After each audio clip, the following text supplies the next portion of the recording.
14.3. The Dred Scott Decision and Sectional Strife. Learning objectives. By the end of this section, you will be able to explain the importance of the Supreme Court's Dred Scott ruling, discuss the principles of the Republican Party as expressed by Abraham Lincoln in 1858. As president, Buchanan confronted a difficult and volatile situation. The nation needed a strong personality to lead it, and Buchanan did not possess this trait. The violence in Kansas demonstrated that applying popular sovereignty, the democratic principle of majority rule, to the territory offered no solution to the national battle over slavery. A decision by the Supreme Court in 1857, which concerned the enslaved Dred Scott, only deepened the crisis. Dred Scott.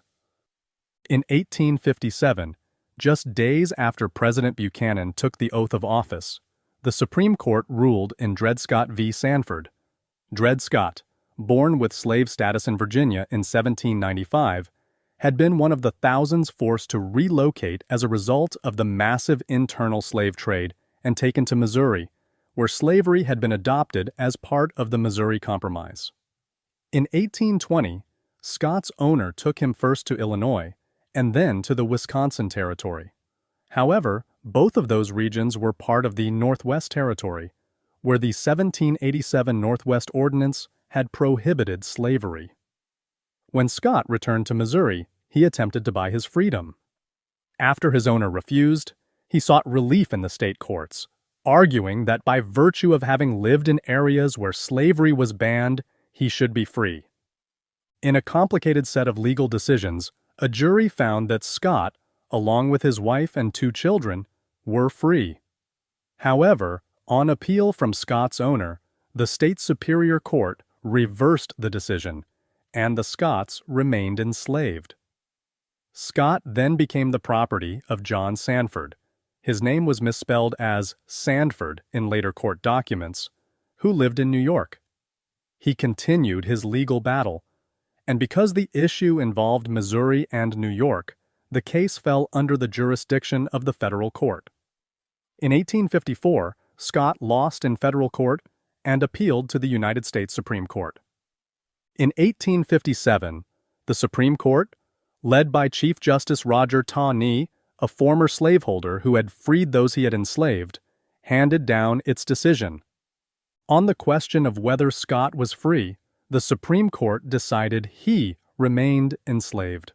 The court then went beyond the specific issue of Scott's freedom to make a sweeping and momentous judgment about the status of black people, both free and enslaved.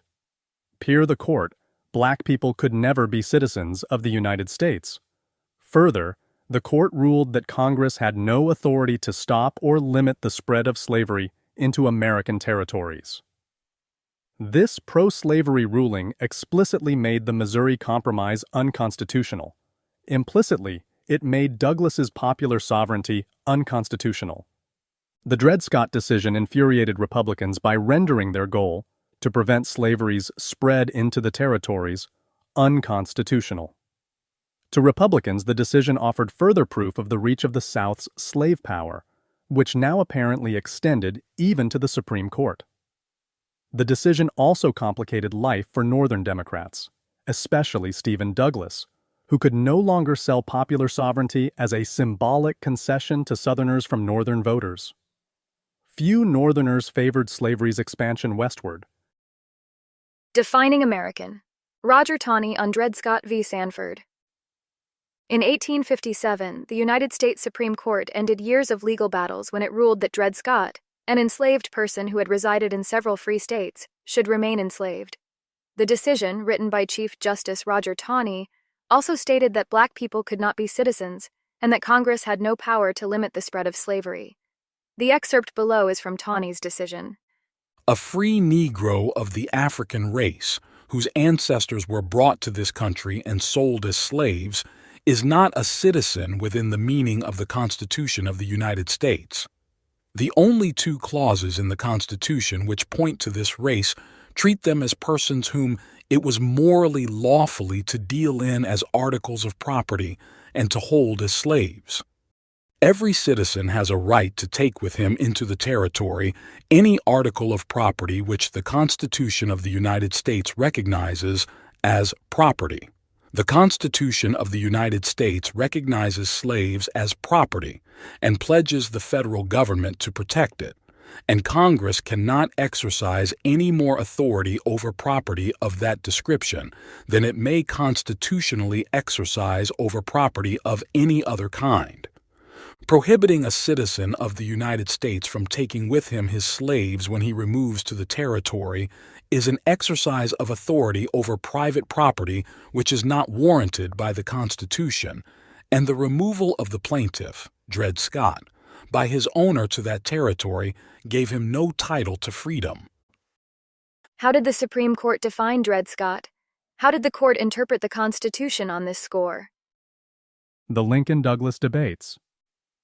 The turmoil in Kansas, combined with the furor over the Dred Scott decision, provided the background for the 1858 senatorial contest in Illinois between Democratic Senator Stephen Douglas and Republican hopeful Abraham Lincoln.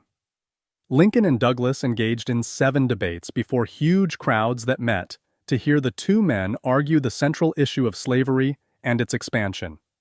Newspapers throughout the United States published their speeches. Whereas Douglas already enjoyed national recognition, Lincoln remained largely unknown before the debates. These appearances provided an opportunity for him to raise his profile with both Northerners and Southerners. Douglas portrayed the Republican Party as an abolitionist effort, one that aimed to bring about miscegenation or race mixing through sexual relations or marriage. The Black Republicans, Douglas declared, posed a dangerous threat to the Constitution. Indeed, because Lincoln declared the nation could not survive if the slave state-free state division continued, Douglas claimed the Republicans aimed to destroy what the founders had created. For his part, Lincoln said, "A house divided against itself cannot stand. I believe this government cannot endure permanently half slave and half free. I do not expect the Union to be dissolved. I do not expect the house to fall, but I do expect it will cease to be divided. It will become all one thing, or all the other. Either the opponents of slavery will arrest the further spread of it and place it where the public mind shall rest in the belief that it is in the course of ultimate extinction, or its advocates will push it forward till it shall become alike lawful in all the states, old as well as new, north as well as south." Lincoln interpreted the Dred Scott decision and the Kansas-Nebraska Act as efforts to nationalize slavery. That is, to make it legal everywhere from New England to the Midwest and beyond. During the debates, Lincoln demanded that Douglas explain whether or not he believed that the 1857 Supreme Court decision in the Dred Scott case trumped the right of a majority to prevent the expansion of slavery under the principle of popular sovereignty. Douglas responded to Lincoln during the second debate at Freeport, Illinois. In what became known as the Freeport Doctrine, Douglas adamantly upheld popular sovereignty, declaring, "It matters not what way the Supreme Court may hereafter decide, as to the abstract question whether slavery may or may not go into a territory under the Constitution, the people have the lawful means to introduce it or exclude it as they please." The Freeport Doctrine antagonized Southerners who supported slavery and caused a major rift in the Democratic Party.